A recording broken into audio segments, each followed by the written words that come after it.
So I walked into the biggest radio station in Indianapolis and I said, I'm here to apply for the job as a reporter. I see you have an opening for a reporter. And the news director of this radio station says, well, yes, we do.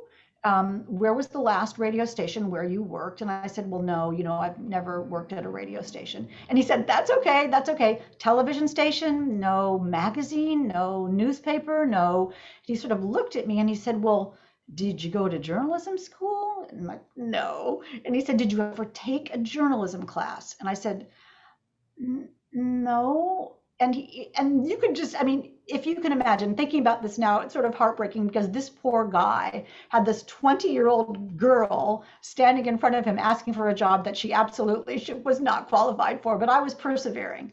So he finally says, you seem like a nice young woman and you probably could learn to be a reporter, but I just don't have time to teach you how to be a reporter. He said, can you tell me one good reason why I should hire you?